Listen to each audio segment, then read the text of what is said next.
దేవునికి మహిమ కలుగును గాక.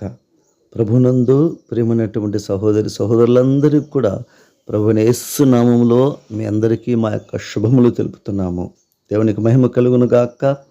ఈరోజు మన వర్తమానము సామెతల గ్రంథము 25వ అధ్యాయము 24వ వచనం. గయాలితో పెద్ద ఇంట నుండుట కంటే మిద్దె మీదనొక మూలను నివసించుట మేలు. దేవునికి మహిమ కలుగును గాక. ఈరోజు వర్తమానము గయ్యాలి అనగా ప్రతి మాటకి కొట్లాటకు ముందుండేటువంటి స్త్రీ, ప్రతి విషయానికి సనుగుతూ గొణుగుతూ ఉండేటువంటి స్త్రీ, అదేవిధముగా మరి మాటి మాటికి అలిగేటటువంటి స్త్రీ, మాటి మాటికి మరి వీధుల్లో మరి ఎక్కి మరి ప్రతి మాటకి కూడా మరి కొట్లాడేటువంటి స్త్రీని గయ్యాలి అంటారు. అలాంటి గయ్యాలి అయినటువంటి స్త్రీతో మరి ఉండుట కంటే మిద్దె మీద ఒక మూల నివసించుట మేలు అంటున్నాడు.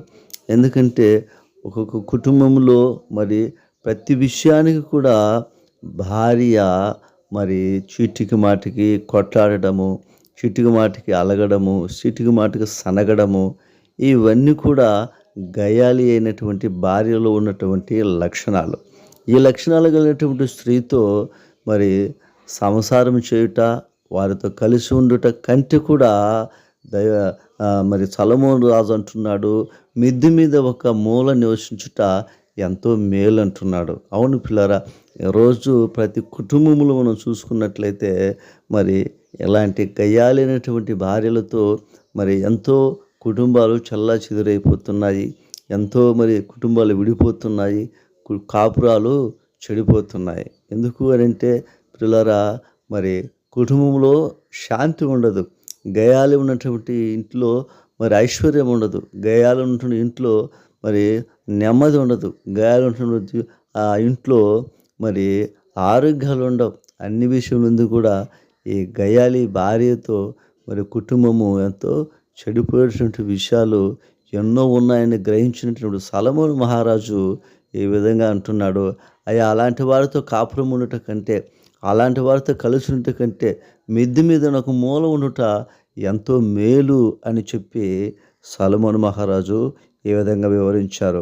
ఈరోజు అలాంటి గయాలితనం కలిగినటువంటి భార్యలు మరి మీరు ఉన్నట్లయితే ఇప్పటికైనా మీ మనసును మార్చుకోనండి. సనగడము, గొనగడము, కొట్టాడము అనేటువంటి విషయాలలో నుంచి మీరు మరి దూరం అవ్వండి. ఇప్పటికైనా మీ మనసు మార్చుకొని మీ జీవితాలు సరిచేసుకోనండి. దేవుడు మిమ్మల్ని ఆశ్రయించడానికి సిద్ధపడి ఉన్నాడు కనుక ఈరోజు కానీ మీ మనసు మార్చుకోమని ప్రభు పేరట కోరుకుంటున్నాను. దేవుడి మాటలు దీవించును గాక. ఆమేన్. ప్రార్థన చేసుకుందాం. శాశ్వతమైన ప్రేమతో ప్రేమించిన మా ప్రియ పరలోకపు తండ్రి, జీవము కలిగిన దేవుడా, నీ పాదములకు వందనాలు యేసయ్య. విన్న వాక్యానుసారంగా ప్రతి వారు కూడా మనసు మార్చుకున్న భాగ్యం దయచేయమని యేసయ్య నామములో అడుగుచున్నాం పరమ తండ్రి. ఆమేన్.